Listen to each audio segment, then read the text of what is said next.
Máiread, another one for you. I think this actually could be addressed across the board. We might get an opinion from all of you, because it's actually something I meant to touch on, but we might have had time in the individual interviews. And specifically, Máiread, they're asking to be a rugby player, what should you eat? But I might, if you think about it, there's an awful lot of talk about diets, what people should be eating. 1 week it's this, 1 week it's that, and there's probably a lot of confusion out there, especially for young girls and young women. But rugby-wise, I mean, you would be very, when you're at the height of your game, I would imagine, on a very structured plan, and nutritionists are looking at what you're coming into, heavy training, matches, etc. Yeah, well, basically for our nutrition and that, we do skin folds every 2 weeks, so that's basically they test your fat against your muscle and that. So basically they'll give us a structured diet that suits our own body and your own metabolism and that you have to follow.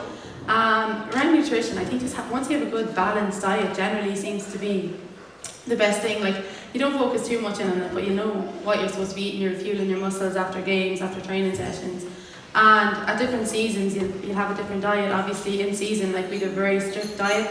Off season, then they kind of tell us, like, obviously you're still following a healthy diet, but you'd be a little more relaxed, like you'd have little treats now and again, that is that. So. Yeah.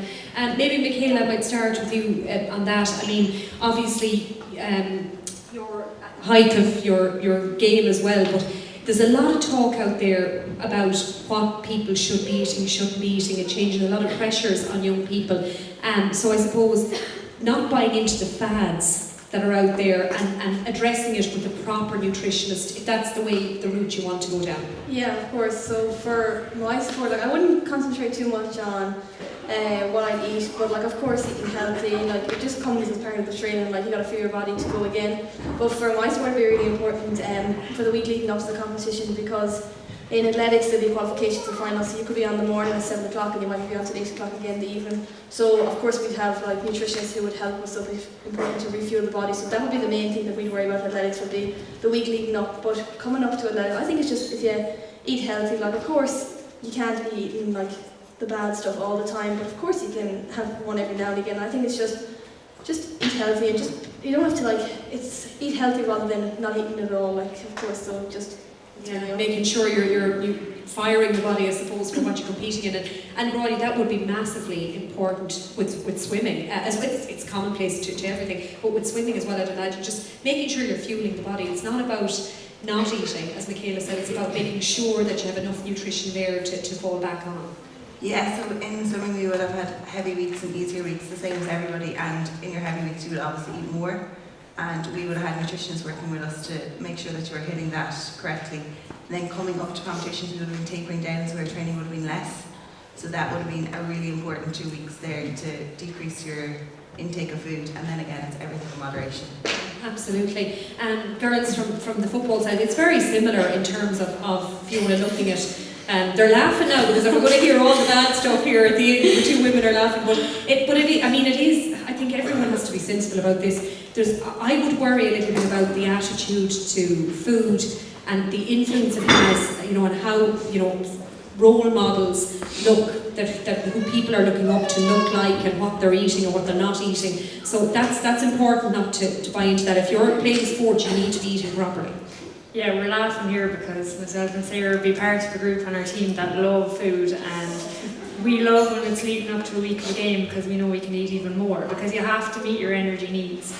And if you have a game, you need to have a store of energy there. So the most important thing for me and the most important thing for our team is that you have whole foods as much as possible. Whole foods such as meat, chicken, fish, eggs, and fruit and vegetables, and basically anything like that. Potatoes, rice, sweet potatoes, but like, just to pretty much avoid the things that you know are bad, avoiding the processed foods and avoiding the convenience foods and the crisps and chocolate and sweets. And obviously I'm about everything in moderation, so I eat chocolate every day, I won't lie. So if you will, after my own heart. Yeah. So yeah, that's the most important thing for us really. And I suppose timing as well, if you have a training session, to make sure that you're well fueled in the day for that and you have a good 2 meals before training, like a breakfast and a lunch or a dinner, and then that after training that you eat immediately after. So there's a 20-minute window there that's really important, that you refuel the body and get a certain amount of protein and carbohydrates in. So just having a regular meal directly after training is really important. Yeah, because I think, Sarah, isn't it fair to say that some foods have got an awful bad press, even if they're whole foods, like people, and I'm talking about, where people are saying cutting out carbohydrates altogether, and you realistically need those macronutrients in your body. Yeah, and I think we're speaking here as well from experience, and I'm sure this is all through trial and error that we've learned what suits us and what suits our body and what fuels us the best. So like that, for me, the best thing for me to have at every meal is make sure to have a protein source, a carb source and a fat source, and to do that for my 3 meals, and then have 2 snacks every day. And then again, like Fiona said, chocolate or jellies. I'm a big fan of pick and mix jellies, so that's my thing. So I like that. I like to have something sweet every day as well. But as long as my 3 meals are good and my 2 snacks are good, there's no harm in a treat. And I think girls as well have this complex with carbohydrates and that they're not good for us. That's not the way it works. The way it works is calories in versus calories out. So say on a normal day, sometimes I'd wear a Fitbit and I could see that I'd burn maybe 3,500 calories. I need to be at least eating 2,500 in order to not be losing weight, or in the other way, not gaining weight. So I suppose again, through trial and error, I've learned all this, but it is about meeting your energy needs. And I know myself, when I don't eat right and I go out training, I'm first of all not as concentrated as I normally would. I'd be making stupid mistakes.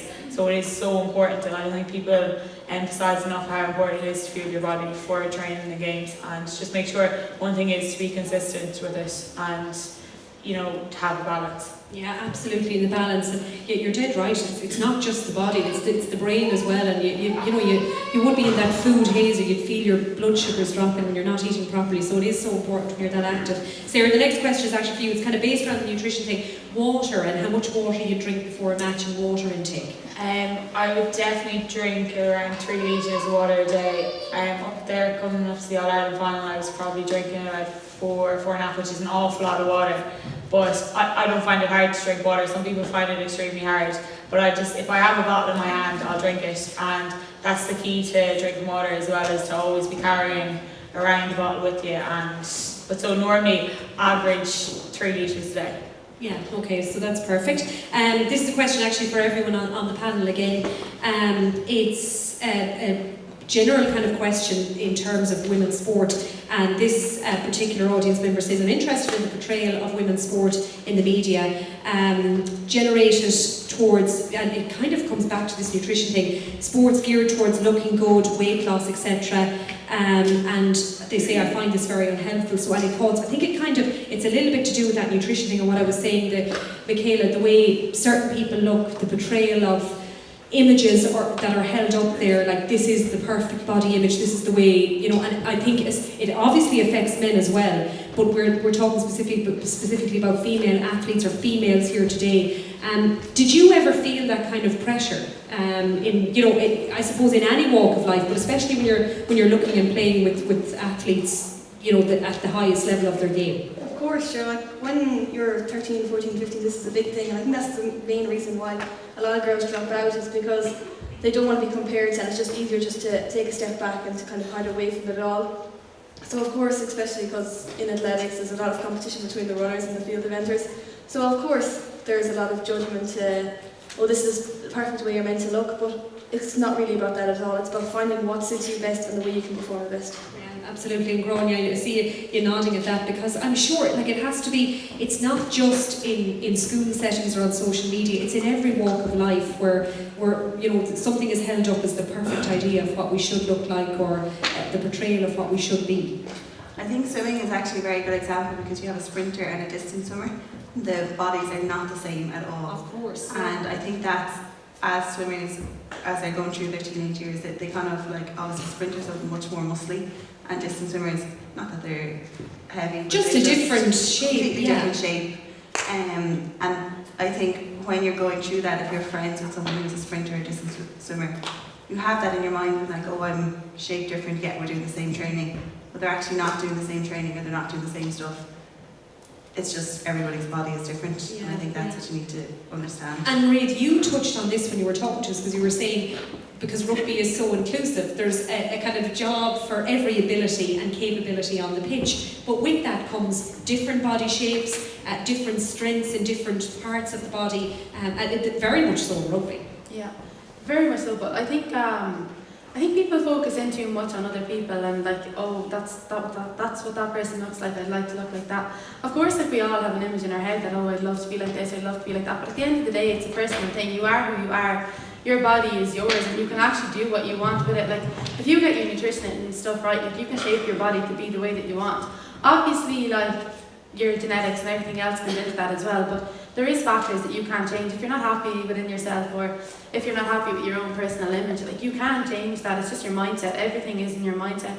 And I think, yeah, with rugby definitely, like you'll see, like the forwards, like a prop is not going to be the same as a winger. Like, obviously not, because the roles are different as well. Like a person for myself, I'd be a sprinter, but I'd also be in the forward, so I need to have the strength, I need to have the pace, and to combine both of them is actually really, really difficult, because to get my nutrition right, like my weight just drop really quickly, but then if I eat too much, like it can go up really quickly. And obviously, as Sarah touched on earlier, like it's about training load and knowing your own body and the input and the output, so the Fitbit or anything can help with that as well. Yeah, absolutely. And Sarah, we have kind of touched on it, but you know, there can be this, and everyone feels it. I think whatever age you are as a woman, like this idealised body shape, or you know, we mentioned about the food or the ideal diet held up as the be all and end all, and you know, it's so, you said football has shaped your life and the person you are. It's so much more than that, than looking a certain way. I think like we're women, we're always striving to be better. We're never happy with what we have, and I think it's very important for girls in this room as well to know that, like, I'd say a lot of this is also stemming from social media and what you're seeing on social media, and this ideal person, this perfect person who puts up pictures on, say, Instagram, and they look brilliant and all that, but a lot of that stuff is very fake, and it's not that person may not be happy in themselves. As in, you see all these things online and you think, oh, I want to be like that person. As in, you can't control all that stuff that goes on social media, but I take every bit of that with salt and realise that a lot of that stuff is fake, and realise that it's all about you and how you feel inside, and you have to find out what works best for you. And I just think that a lot of the stuff on social media is, you see everything that's on social media is all the positive stuff that happens in people's lives. There's a lot of things going on behind the scenes that you may not see. And I think the body image at the moment is just, I think it's ridiculous, all the stuff that's going on in social media. I think that girls really need to just realise that a lot of the stuff you see is fake, and kind of focus on yourself and focus on what makes you happy, and not be worrying about anyone else, because you can try all your life and be like someone else and look at someone else and say, I want to be like her, but every single one of us is different, and you have to realise that, and you have to realise that what you can bring to the table I can't, and what I can bring to the table you can't, and just accept yourself for who you are. It's funny actually, Sarah, because that was one of the next questions, Fiona, about social media and what you think, the panel think in general. Fiona might just put it to you, of the effects of social media amongst young teens, positive and negative. Like, one of the negatives has to be that whole area we've been talking about of what's out there. And there was a whole furore a little while ago about the filters people were using, the fake, so much of it is fake. We're being bombarded with this stuff though at every turn. Absolutely. I think most people here are smart enough to realise that a lot of stuff on social media is fake, and I'm just alluding to what Sarah says about, everything. A lot of pictures are photoshopped, and everyone knows how to use filters, and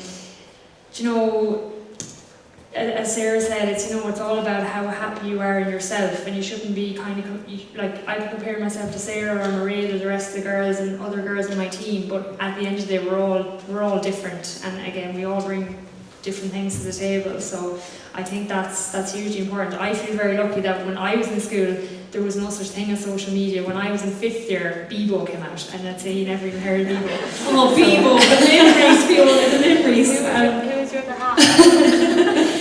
But they don't know what we're talking about. That's a scary thing. I'd say they don't. Share the love. I would struggle now if I was in school with social media. I definitely would.